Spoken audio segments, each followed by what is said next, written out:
सरिता घर के काम निपटाने के बाद अपनी सास को जूस देने के लिए गई तो उसका दिमाग खराब हो गया, क्योंकि उसकी सास ने पूरा बिस्तर खराब कर रखा था। सास उसे देखते ही गुस्से से चिल्लाते हुए कहने लगी, बहू, इतनी देर से तुम्हें आवाज लगा रही हूँ, तुम्हें सुनाई नहीं देता है? चलो अब मेरा बिस्तर साफ करो। सरिता कमर दर्द और बुखार से बेहाल थी। ऊपर से काम वाली बाई भी 2 दिनों से नहीं आ रही थी, क्योंकि उसके बेटे को बुखार था और इतनी जल्दी कोई और काम वाली बाई मिल नहीं रही थी। वैसे तो सरिता ही सारा काम संभालती थी, लेकिन उसकी तबीयत भी ठीक नहीं लग रही थी। आज सुबह से ही उसे भी बुखार हो गया था, तो उसे बड़ी दिक्कत महसूस हो रही थी। ऊपर से सुबह सवेरे उसने अपनी सास को डायपर भी पहना दिया था, लेकिन अभी डायपर खोलकर उसकी सास ने नीचे फेंक दिया था और बिस्तर गीला कर रखा था। सरिता चिढ़ गई और कहने लगी, मम्मी जी, ये आपने क्या किया? एक तो बाहर तेज बरसात हो रही है, कपड़े सूख भी नहीं रहे हैं, और ऊपर से यह सब। उसकी सास चिढ़ गई और कहने लगी कि वर्षों से तू मेरे घर में रहकर मेरे बेटे का खा रही है, खा खा कर बस अपनी चर्बी बढ़ाते जा रही है। इतने सालों में पहली बार मुझे सेवा पानी की जरूरत पड़ी है, तो तू नाक मुंह क्यों बना रही है? आखिर मैंने तुझे अपने घर में रखा है इसीलिए है ना, कि जब मुझे जरूरत पड़े तो तू मेरी सेवा पानी कर पाए, लेकिन तू तो नखरे दिखाने में लगी हुई है। सरिता को बड़ा तेज गुस्सा आया। महीने भर से उसकी सास बिस्तर पर पड़ी हुई थी। उसकी सास को घुटने में चोट लग गई थी और ऑपरेशन करवाना पड़ा था। फिलहाल वो बेड रेस्ट पर थी। डॉक्टर ने हल्के फुल्के एक्सरसाइज करने के लिए कहा था, वह भी वो समय से नहीं करती थी, और डॉक्टर ने थोड़ा बहुत चलने फिरने के लिए भी कहा था, तो वह चलने में भी आनाकानी कर रही थी, जिसके कारण सरिता की परेशानियां और बढ़ गई थी और उसे सब कुछ खुद ही करना पड़ रहा था। उसकी सास इसमें भी उसे ही कोसती थी कि जरूर तेरे ही कर्म खराब होंगे, तेरी किस्मत में ही मेरी सेवा करना लिखा होगा, इसलिए मुझे यह तकलीफ हुई। यह सब सुनकर सरिता परेशान हो जाती थी और उसे बड़ा तेज गुस्सा भी आता था। लेकिन उसकी सास का बुढ़ापा था और वह अपने कर्म नहीं बिगाड़ना चाहती थी, तो सास की सेवा कर दिया करती थी। लेकिन दिन पर दिन पानी सर से ऊपर गुजरता जा रहा था। वह सोचती थी कि सास डायपर पहनकर रखेगी तो साफ सफाई में थोड़ी कम मेहनत लगेगी, लेकिन उसकी सास जानबूझकर डायपर खोलकर फेंक देती थी और पूरा बिस्तर ही खराब कर देती थी। अब बारिश का मौसम था, कोई भी कपड़े धोने से जल्दी सूखते नहीं थे, तो पूरा घर ही बदबू मारने लग जाता था। ऐसे में सरिता को बड़ा तेज गुस्सा आता था।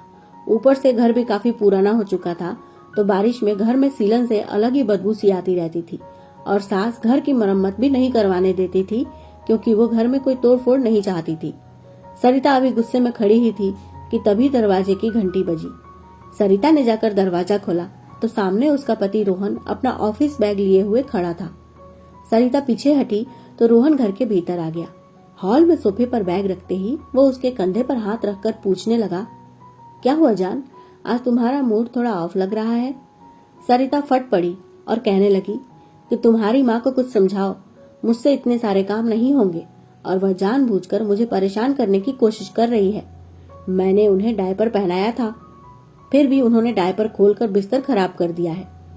यह सुनकर रोहन के माथे पर भी बल पड़ गए।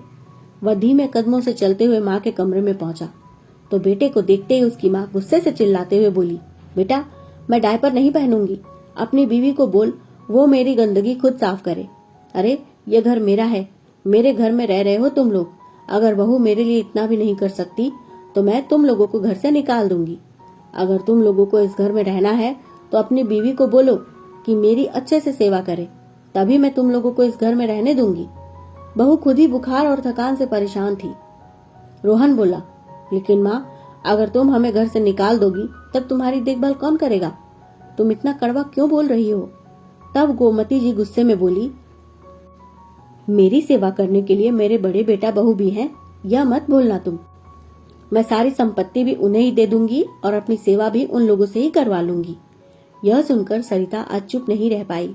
फिर उसने करारा जवाब देते हुए कहा कि मम्मी जी, 10 दिनों पहले भैया भाभी घर आए तो थे, लेकिन आपके कमरे में आने से पहले ही उन्होंने अपना मुंह रुमाल से ढक लिया था। वह लोग आपके पास 10 मिनट के लिए बैठे थे, उसके बाद खाने पीने में जुट गए थे। अगर आपको अपनी सेवा उन लोगों से करवानी है तो आप उन लोगों को ही बुला लीजिए।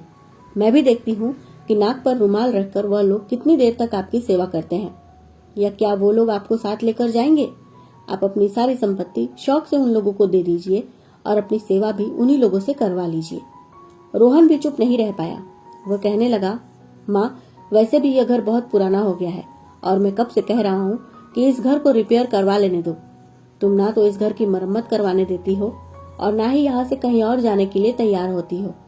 तो मैं भी सोच रहा हूँ कि अपने ऑफिस के पास ही कोई छोटा सा फ्लैट ले लेता हूँ, वहीं पर सुकून से रह लूंगा। अब तुम फैसला कर लो कि तुम्हें इस घर में रहकर अपनी सेवा किसी और से करवानी है, भैया भाभी के पास जाकर रहना है या फिर हमारे साथ चलना है। वैसे भी मैं आज यही बताने के लिए आया था कि हम लोग यहाँ से शिफ्ट कर रहे हैं और तुमने ऐसी बात कह दी। हम लोग दिन रात तुम्हारी सेवा कर रहे हैं, फिर भी उस सेवा का कोई मोल नहीं है। तुम एक छोटा सा डायपर तक नहीं पहनना चाहती हो, तो ऐसे में कोई कहाँ तक तुम्हारी सेवा और देखभाल कर पाएगा। वैसे भी मैं भी देखना चाहता हूँ कि भैया भाभी जो कभी कभार आकर तुमसे मीठी मीठी बातें करके चले जाते हैं, क्या वे सच में दिल से तुम्हारी जिम्मेदारी उठा पाएंगे या फिर तुम्हें ऐसा लगता है कि हमारे अलावा कोई तुम्हारी ऐसी सेवा कर पाएगा तो तुम शौक से अपनी सेवा करवाओ। मुझे तो बस तुम्हारी देखभाल की चिंता है। अगर तुम्हारी देखभाल कोई और भी ठीक से कर ले रहा है तो मुझे कोई प्रॉब्लम नहीं है। तुम अपनी संपत्ति जिसे देना चाहो दे सकती हो, क्योंकि मैं अपने जीने खाने लायक कमा लेता हूँ। इतना कहकर वह भी गुस्से में कमरे से बाहर निकल गया। अब तो गोमती जी स्तब्ध सी रह गई। उन्हें तो लग रहा था कि बेटे बहू को डरा धमका कर रखेंगी तो ही उनकी ठीक से सेवा हो पाएगी, और वह जानबूझकर बहू को परेशान करने के लिए डायपर निकालकर फेंक देती थी। लेकिन आज बेटे बहू की बातें सुनने के बाद उन्हें समझ में आ चुका था कि कौन उनकी कितनी सेवा कर सकता है। बड़े बेटे बहू के रहन सहन तो वह भी देख चुकी थी कि वह लोग थोड़ी देर के लिए ही कमरे में आते थे और पूरे समय वह लोग नाक पर रुमाल रखे रहते थे। हालांकि छोटी बहू कमरे की पूरी साफ सफाई रखती थी। दिन में 2 बार फिनाइल डालकर पूरे कमरे में पोछा लगवाती थी, रूम फ्रेशनर छिड़कती थी और उन्हें भी नहला धुलाकर साफ सुथरा करके परफ्यूम लगाकर रखती थी। कमरे में ऐसी कोई खास बदबू आती नहीं थी, लेकिन वह लोग जब कमरे में आते थे तो उनकी नाक से रुमाल हटता ही नहीं था। वह लोग माँ की सेवा क्या खाक करते। गोमती जी को तुरंत ही अपनी गलती का एहसास हो चुका था। उन्होंने बातों ही बातों में कुछ ज्यादा ही बढ़ चढ़कर बात कर दी थी। अगले दिन से ही बेटा बहू नए घर में जाने के लिए सामान पैक करने लगे थे। गोमती जी का मन बड़ा घबरा रहा था, तो शाम को उन्होंने रोहन को और उसकी पत्नी को कमरे में बुलाया और कहने लगी, बेटा, अब तुम लोगों को ही आगे गृहस्थी संभालनी है, तो घर में जो भी मरम्मत का काम करवाना है करवा लो, और अब से मैं डायपर भी पहनूंगी और बहू को भला बुरा भी नहीं कहूंगी। बुढ़ापे में मेरा दिमाग थोड़ा खराब हो गया है, मेरी जुबान से कुछ भी निकल जाता है। मेरी बातों का बुरा मत मानना तुम लोग।